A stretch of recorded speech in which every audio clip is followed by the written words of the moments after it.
కవిత గారికి బెయిల్ మంజూరైన సందర్భంగా సంతోషాన్ని వ్యక్తం చేస్తూ మరి తెలంగాణ రాష్ట్ర ఆవిర్భావం కోసం కృషి చేసిన గొప్ప నాయకురాలు కవిత గారు పులి కడుపున పుల్లే పుడుతుందని చెప్పడానికి ఇది ఒక గొప్ప ఉదాహరణ అని చెప్పాలి.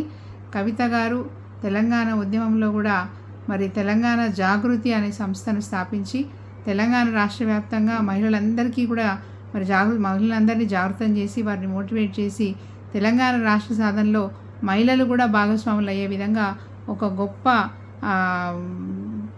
కార్యాన్ని చేపట్టి అనేక మంది మహిళల్ని తెలంగాణ రాష్ట్ర సాధనలో వాళ్ళని మమేకం చేయడం జరిగింది.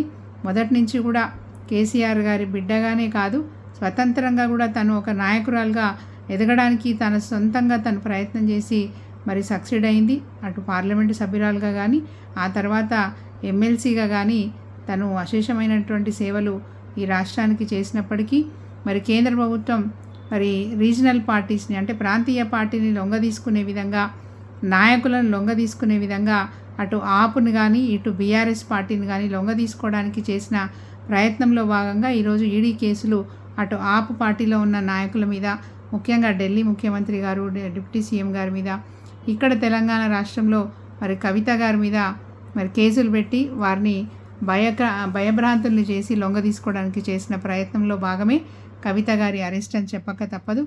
ఈడీ ఎన్ని విధాలుగా ప్రయత్నం చేసినప్పటికీ అటు ఢిల్లీ జైల్లో అటు తీహార్ జైల్లో దాదాపు 5 నెలల పాటు తనను ఉంచి అనేక విధాలుగా ఇబ్బందులు పాలు చేసినప్పటికీ తను ఎప్పుడు మాట్లాడినా ప్రెస్ దగ్గర ఎక్కడ కనిపించినా ఒకే మాట తను చెప్తూ ఉండేది, కడిగిన ముత్యంలా నేను బయటికి వస్తానని చెప్పి ధైర్యంగా ఎప్పుడు కూడా మాట్లాడేది.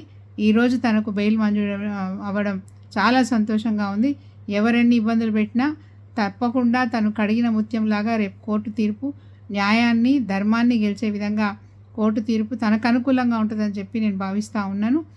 ఎక్కడా కూడా తను తప్పు చేయాల్సిన అవసరమూ లేదు. కేవలం ఈరోజు కేంద్ర ప్రభుత్వం బీఆర్ఎస్ పార్టీని అటు ఆప్ పార్టీని మరి ఏదో విధంగా అనగదొక్కాలనే ఉద్దేశంతో చేసిన ప్రయత్నమే ఈ ప్రయత్నం.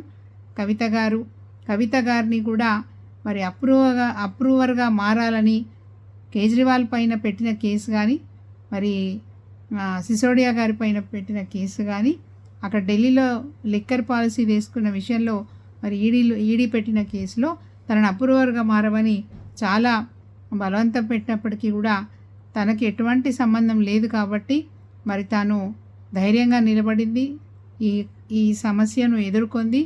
మరి ఈరోజు బెయిల్ మంజూరై బయటకు వస్తుంది. తన బెయిల్ మంజూరీపై సంతోషాన్ని వ్యక్తం చేస్తూ రేపు ఘనంగా తనకి హైదరాబాద్లో స్వాగతం కూడా తెలియజేస్తాం. రేపు ఫైనల్ జడ్జిమెంట్లో కూడా తనకు అనుకూలమైనటువంటి నిర్ణయం వస్తుందని మాకు పూర్తి నమ్మకం ఉంది. కేంద్ర ప్రభుత్వం ఎన్ని ప్రయత్నాలు చేసినా, ఎన్ని కుట్రలు చేసినా తెలంగాణ రాష్ట్రంలో ఉన్న మరి పులిబిడ్డలు ఎవరు కూడా భయపడరు. ఖచ్చితంగా కేసీఆర్ గారు వెన్నంటి ఉంటారు. భవిష్యత్తులో ఏ జాతీయ పార్టీ ఎన్ని కుట్రలు చేసినా తప్పకుండా మరి తెలంగాణ రాష్ట్రం అభివృద్ధి, తెలంగాణ ప్రజల అభివృద్ధి బీఆర్ఎస్ పార్టీ లక్ష్యం అని చెప్పి తెలియజేస్తూ కేసీఆర్ గారి కూతురుగా ఈరోజు గొప్ప విజయాన్ని సాధించి మాకందరికీ గర్వకారణంగా నిలిచిన కవితక్కకు మరి స్వాగతం తెలియజేస్తూ తన బెయిల్ మంజూరీపై హర్షం వ్యక్తం చేస్తున్నాను. జై తెలంగాణ, జై కేసీఆర్.